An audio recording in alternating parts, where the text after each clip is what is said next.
kepentingan Masjidil Aqsa dalam ayat pertama ni, dan kemudian Allah Ta'ala mengajak kebersamaan kita dalam menjaga Masjidil Aqsa. Itu poin yang pertama. Rasulullah kata tak perlu bersungguh-sungguh melainkan kepada 3 masjid, Masjid Haram, Masjid Nabawi, kemudian Masjidil Aqsa. Maknanya Masjidil Aqsa mempunyai satu kedudukan yang istimewa di sisi Rasulullah. Itu yang kedua.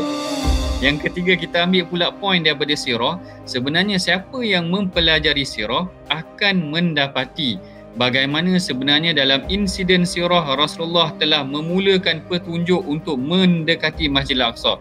Maknanya dalam sirah Rasulullah pada awalnya hanya tinggal di Madinah, tetapi dalam beberapa peperangan kita dapati sebenarnya Rasulullah telah mula mendekati Masjidil Aqsa itu sendiri. Yang pertamanya pada tahun ke-5 Hijrah. Pada tahun ke-5 Hijrah yang kita namakan sebagai peperangan Daumatul Jandal. Peperangan Daumatul Jandal ini adalah satu peperangan yang mana Rasulullah menuju ke arah Syam, iaitu menuju ke arah utara, yang mana dianya adalah seakan-akan, kalau disebutkan di dalam kitab Al-Bidayah wan Nihayah oleh Al-Imam Ibn Kathir, Al-Imam Ibn Kathir kata arada Rasulullah sallallahu alaihi wasallam ayyadnu ila adani Syam, iaitu Rasulullah telah berusaha untuk mendekati wilayah Syam, yang mana di dalam wilayah ataupun negeri Syam ini berada di dalamnya Masjidil Aqsa.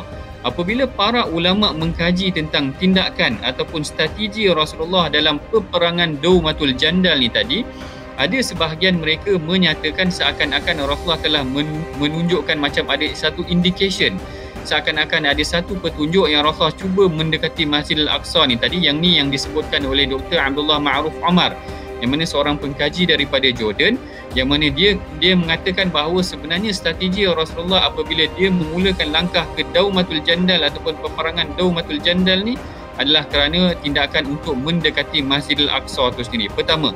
Yang keduanya, kalau tuan-tuan, puan-puan, para pendengar masih lagi ingat, Rasulullah dalam perang Mu'tah telah menghantar tentera ke arah sempadan negeri Syam sendiri. Perang Mu'tah, kalau tuan-tuan perhatikan bagaimana dia menunjukkan bagaimana Rasulullah telah menghantar beberapa orang sahabat yang besar juga untuk memimpin, yang dipimpin oleh 3 panglima yang besar yang bersempadan dengan sempadan tentera Rom tu tadi, yang walaupun punca peperangan mungkin nampak disebabkan kerana Rom, tetapi Dr. Abdullah Omar tadi menyebutkan sebenarnya Rasulullah telah memulakan strategi untuk membuka wilayah Syam yang mana berada di dalamnya adalah Masjidil Aqsa. Dan yang ketiganya juga, kalau kita tengok dalam Perang Tabuk, Perang Tabuk juga adalah sempadan yang Rasulullah hantar untuk menguasai ataupun mula memberikan kekuatan ataupun membuka wilayah negeri Syam yang mana berada di dalamnya Masjidil Aqsa tadi, iaitu Baitul Maqdis tu tadi. Bukan sekadar Rasulullah, kalau kita tengok yang pertama tadi ayat Quran menunjukkan kepentingan Masjidil Aqsa yang kita kena sama-sama pelihara.